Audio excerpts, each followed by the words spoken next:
Frequency Podcast Network. Stories that matter, podcasts that resonate. A quick warning before we begin. This episode contains graphic descriptions of sexual assault, so listen with care. The crime is horrific. The details are as bad as you can imagine. The woman at the center of it all, though, exhibiting simply incredible bravery under the worst possible circumstances. A woman at the centre of a mass rape trial that shocked France has taken to the stand in court. Gisèle Pelicot's ex-husband has admitted drugging her and inviting dozens of men to rape her while she was unconscious. The 72-year-old arrived at court earlier to give evidence against him and other men on trial. The rape trial of Gisèle Pelicot's husband and 50 other men has transfixed the world.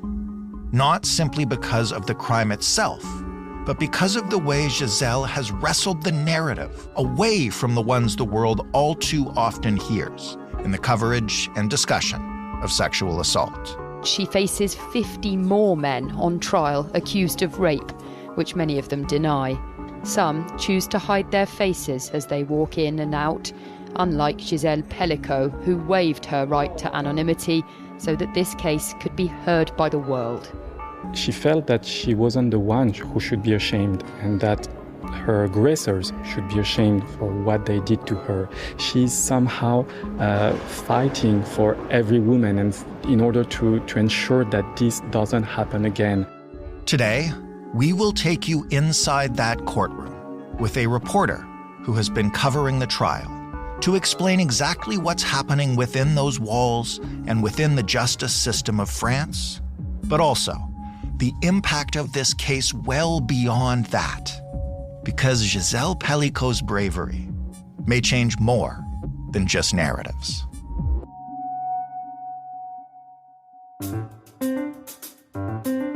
I'm Jordan Heath Rawlings. This is The Big Story.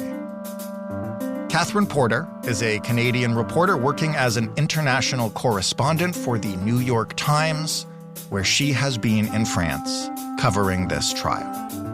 Hello, Catherine. Hi there. Thank you so much for finding a little time for us. I know this is a busy period in this trial, I guess. Well, I mean, every reporter's busy. Thank you for having me, though. I'm happy to share this story with your listeners. Well, why don't you start by telling us a little bit about the woman at the center of this? Who is Gisèle Pelicot, and why has she become such an important figure? Well, up until basically September, almost no one in France knew who she was. She was not a public figure, not a well-known figure. She's a grandmother, turning 72 next month, was working in the Paris region as a manager for a big company, and long time married to her sweetheart from her late teens. They had 3 kids and 7 grandkids. And in about 2013, she retired from her job. She was the main breadwinner in her family. And she and her husband moved down to the small town outside of Avignon to retire. And the reason she's become very well known is that her husband, Dominique Pelicot, has pled guilty to having drugged her and invited other men to join him in raping her in their retirement house when she was in a comatose drugged state. The trial started in September, and Gisèle made the unusual decision, unusual, I think, internationally, to waive her right to a private trial. She decided she wanted to make it public. And not only is her husband, who's pled guilty, being tried in this trial, but 50 other men are being tried at the same time. All but one are charged with either raping her, assaulting her, or attempting to sexually assault her. But the vast majority are, in fact, for raping her while she had been drugged.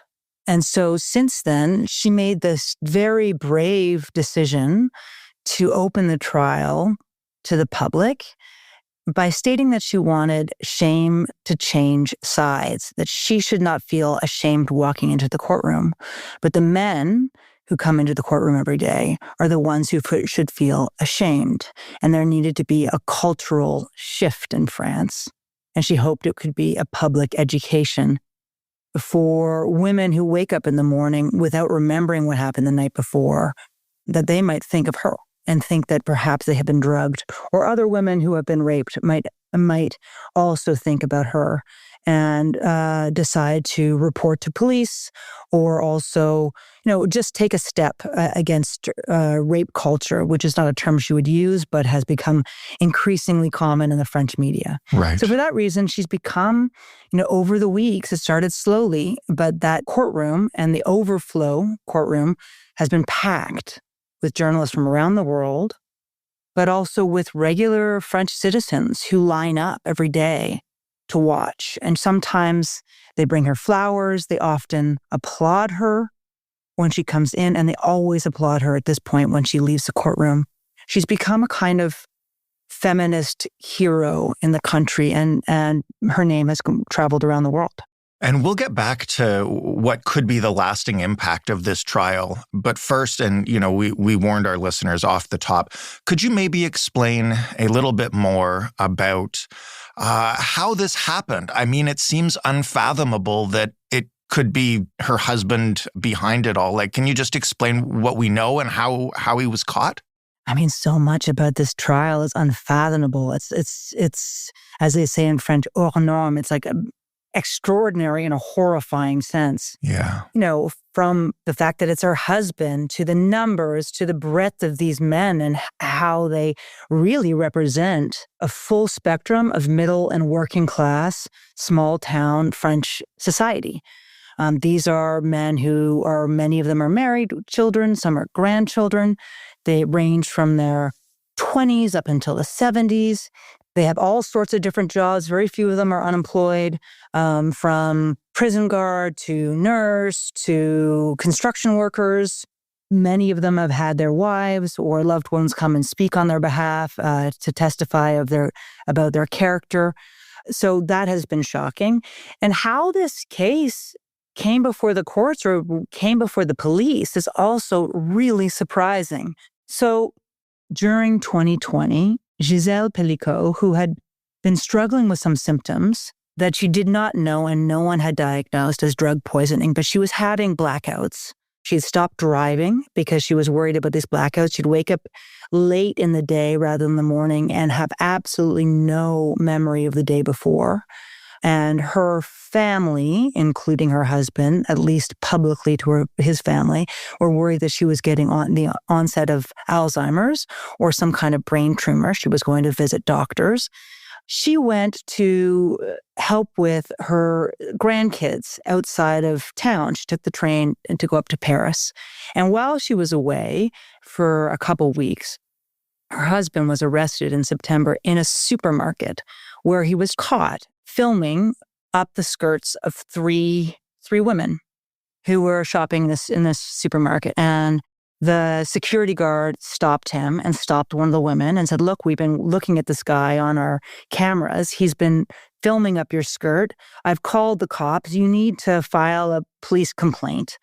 And these three women did so, which is by itself quite remarkable, because if you've ever, had to do that and file a police complaint, it often takes, a long time out of your day. And these women and the security guard might have thought, oh, okay, he's an old dude. He's in his 70s and he maybe is a bit of a pervert, but he's just harmless. Right. But they went through with it, and the police came, and when they collected his 2 cell phones and they got his computer from home, they started to see evidence of interactions he was having on a website, which was called coco.fr. It's a sort of horrific website that's been since shut down, where you would pay a small amount of money for a membership to exchange with other people. And police shut it down because it had a lot of pornography and child pornography and sex trafficking on it. They saw evidence of him exchanging with other men, discussing about drugging his wife and bringing them over. And they also saw the kind of digital residue or footprint residue of photos that they didn't have access to, but the titles were all, things like Manuel rapes Giselle this night, when they were dated with the terms rapes and his wife. And so they arrested him and they started a huge investigation. They let him go at first, and later they called Giselle to come in when he was supposed to come in, and they both believed it was going to be some kind of administrative checkup. But that's when they fully arrested him and charged him for a slew of charges he faces. And they got access to a hard drive on which they found around 20,000 photos and videos documenting rapes of his wife by him and a multitude of other men. And over the following months, police were able to use those photos as well as exchanges he had on Skype, mostly, with men to track down these men and arrest them. They had a list of 83 suspects. In the end, they could identify around 54 or so, and they ended up arresting 50, and one is on the run. And you mentioned that these men are a cross-section of society and that this is a small town on the outskirts of Avignon. Can you explain what that's done to the town? What's it like there since this story broke? So it's a little town, and it's like in Provence, which is one of the most picturesque parts of France.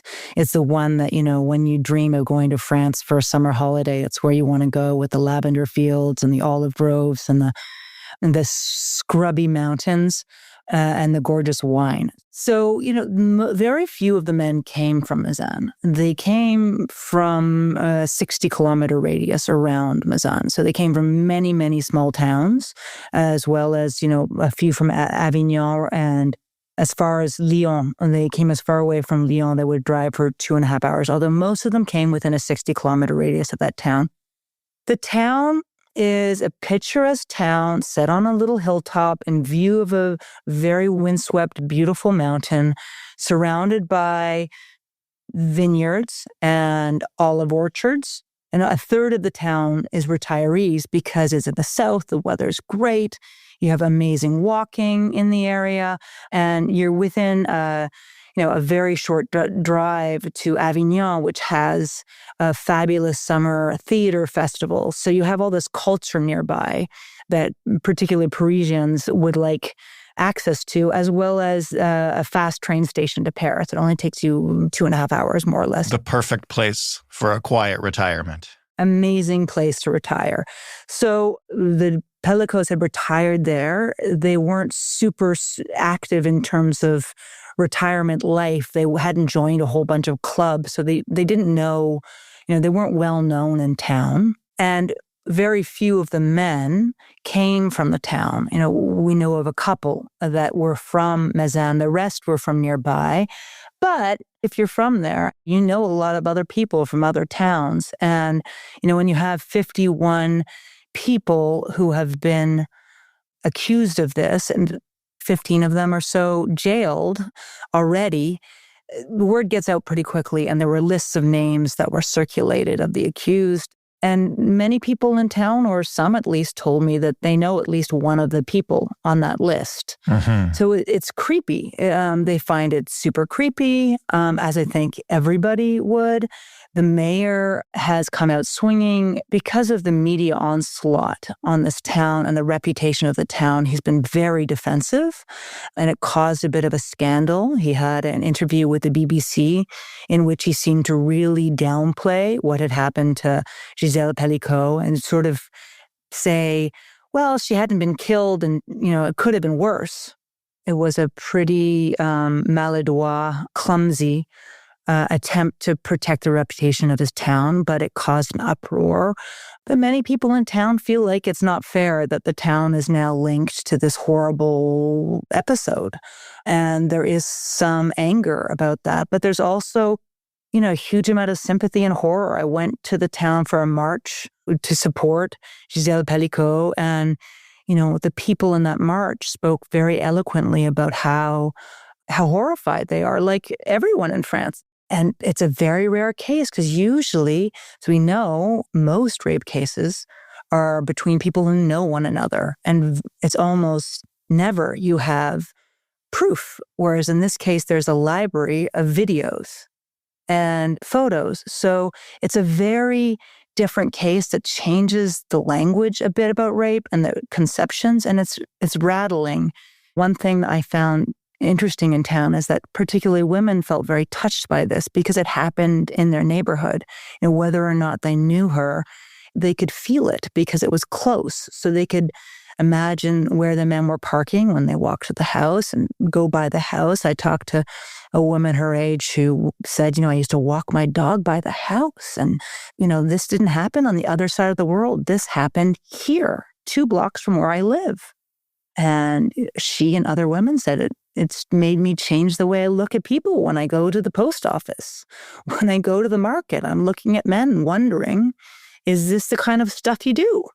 It's really broken this, old rape myth that rapists are creepy, outcasts who attack you in a parking lot at night, and reminded people that, rape is much more common than you realize. And often it's, people who you think of as your wonderful neighbor or your fabulous soccer coach or the guy who's stocking groceries in your local grocery store. It's not some creepy dude who jumps out of the bushes, a la Paul Bernardo.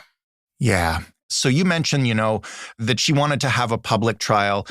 That, I guess, is not the only thing that she's insisted on. Can you just describe, her behavior in the courtroom and outside of it, including advocating for some of this evidence to be displayed? Yeah, she's a remarkable woman. I mean, watching her I'm very impressed with her. I think every journalist everyone in the room is pretty impressed with her.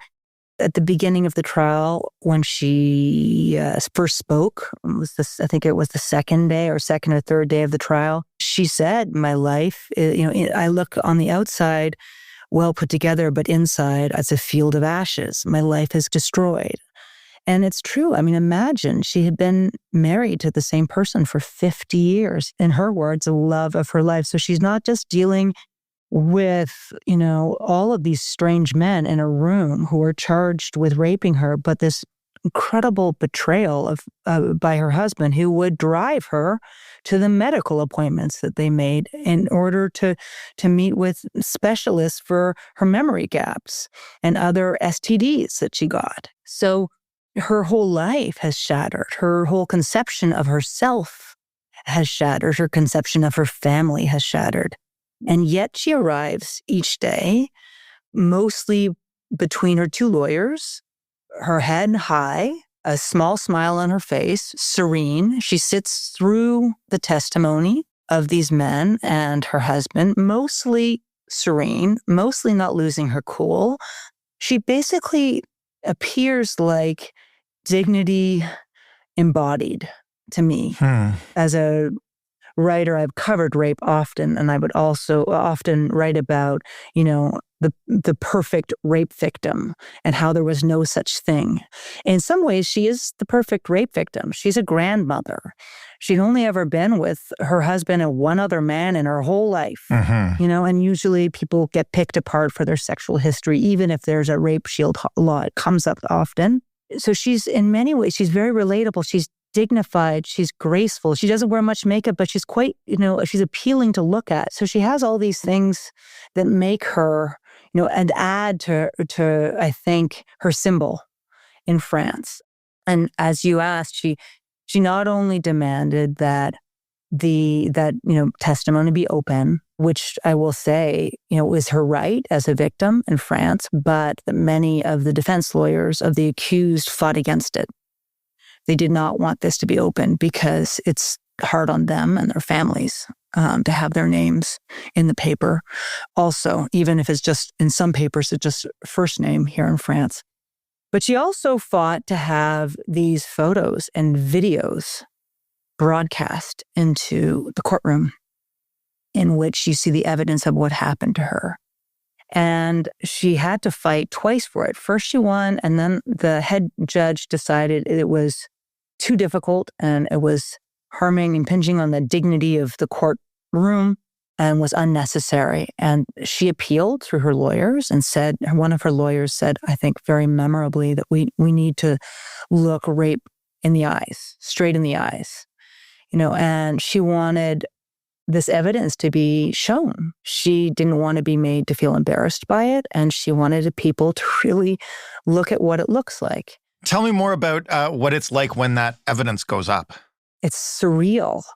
It's uncomfortable in the courtroom because you see her like a deeply sleeping rag doll of a person. She has no, her mouth is open. Often the room is filled with the sound of her snores. She is snoring. And the men that I have watched, the videos I have watched while I was there, are men who are trying to be very quiet.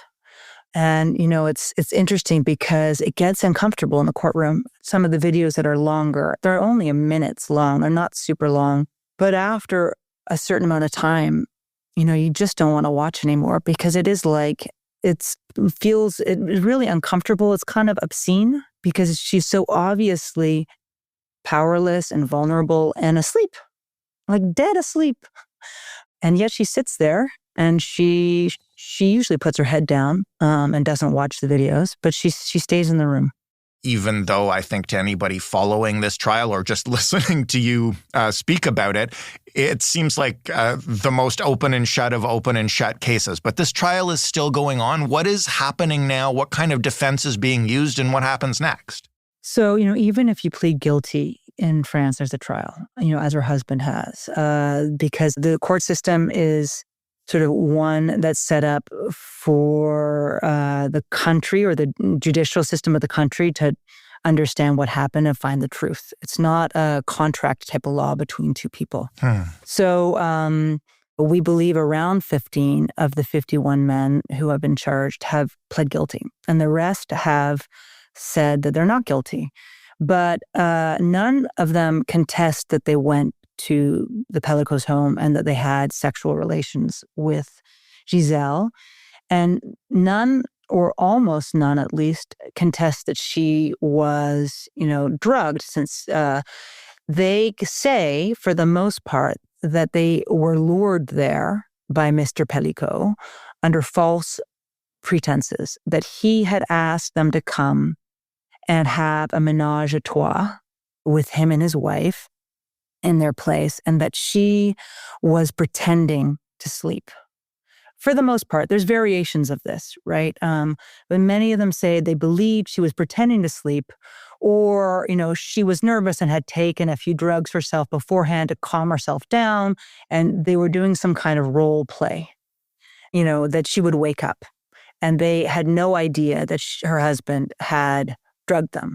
So they say that they had no intention to rape her, that in some ways they had not consented to raping her, that they thought they were there for a sexual adventure à la trois.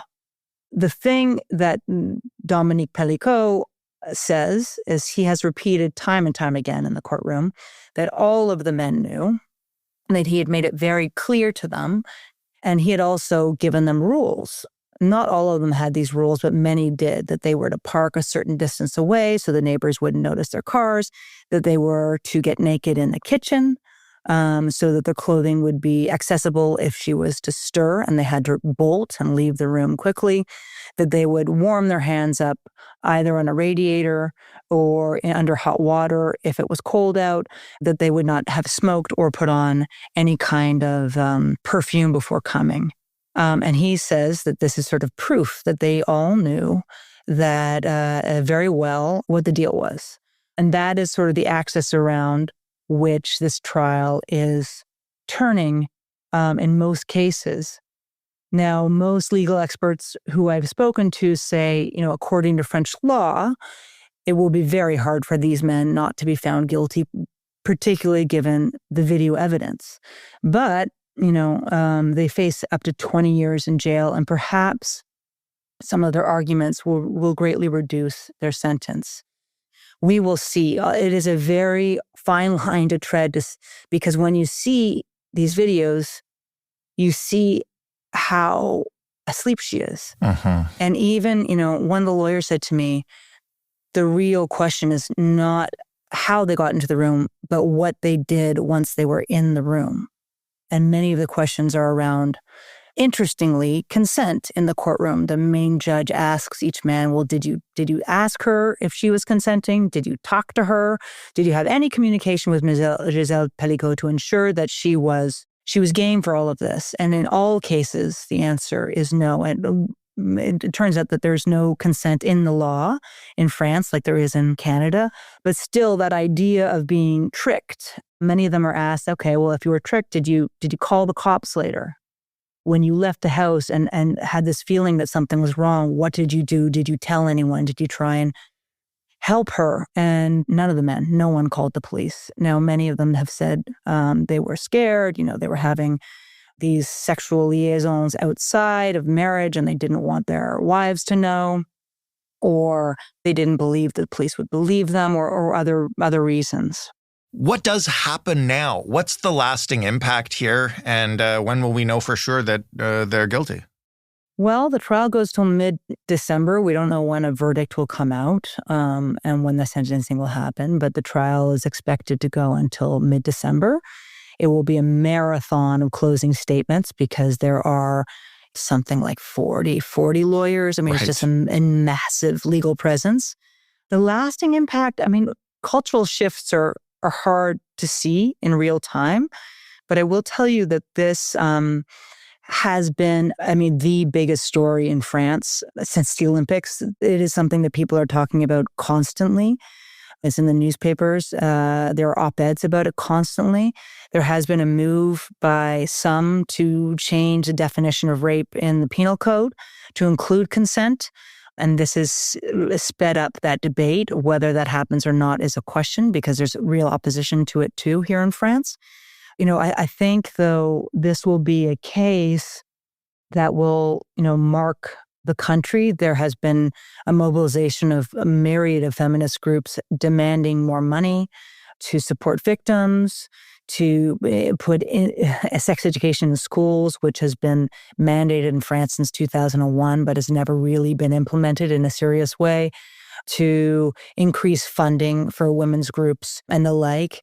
We will see long-term how this changes things. Already we've heard that the number of people reporting that they believe they were drugged, not by a stranger in a bar, but someone in their homes, has shot up in France.